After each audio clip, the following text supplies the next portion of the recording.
boma linangeza kuti asiya kulemba anthu ntchito akuti austerity measure. Ndiye tikudabwa nduna yalemba abale yake 107, another minister anthu akwawo 100, akakhala macontract aboma akungonyosera pachibale. Anyamata opanda mayina analofunika pa kampeni teire halo koma lero akuimbira zibwezi ndikumazigulira maprado. Mafutu soja akuti adikire. That is nonsense. Abale yawo alipira kudikira. Chipani cha TPP chinaonongeka 2014 pazifuwa zomwezi. Ambiri adamusatira chilima kutawa zipazi. Ndiye timafunsa ndi chifukwa chani EPM amalola kuzungidwa ndi anthu oyipa. Anachoka mboma 2020 timaisalapa koma ayi ndithu njoka ndi njoka. EPM ngati president abwere poyera ndikuchita address maisha amenepo. Ambiri akulira mimba akuona zimene zikuchitika koma asankha kukhachi. Mabodza abakiri mu TV bakoza TPP osali madzi. Ku Malawi kuli anthu oposa 20 million. Abo matuza kuti austerity measure sakulemba anthu ntchito. Ndiye tikudabwa nduna imodzi ikukatenga anthu kwawo anthu 107 ndikulemba ntchito. Nduna ina ikutenga anthu 89 ina 100. Zinotanthauza chani? Keke ameneyu tigawane tonse.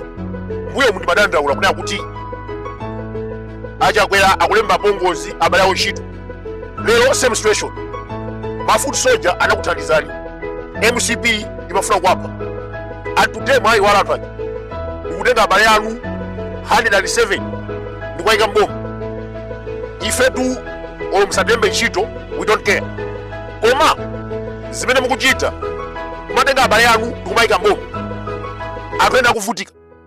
Kodi pamenepo keke tugawana motani? Misonkho aliyense amapeka sonkho, sabale anu okhawa apeka sonkho. If you want to give job opportunities, perekani banja lilonse muchite share. Tikudziwa kuti simungakwanitse koma zimene mukuchita izi dera limodzi kutenga anthu 100, dera lina anthu 200. Sopano anthu akulumpi mukuagatiza bwanji? Akakuplantani akakumangoji mukuagatiza motani? That is useless.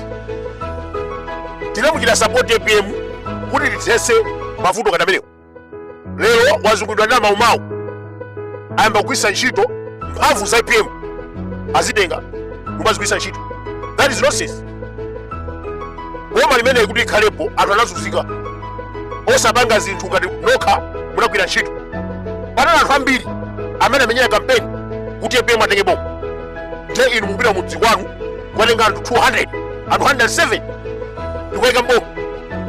Kodi anthu akulandira mukuagazira motani? Anthu akumangoji nanga anthu akudowa. Because it's not fair. Iniyo kutani? Iniyo kudula. Mafutu soja munayambira dikirani. Mukugula maplado ndinu mapionea, mafutu soja ngodikira. What is that? Osachedwa boma lakhazikitsa austerity measure osalemba anthu ntchito. Ndiye kubwera nduna ina ikukatenga anthu kumudzi kwako anthu 107 ndikuwayika mboma. Akuchoka pamenepo nduna inanso ikutenga abale yake 100 kuwayika mboma. Where is austerity measure?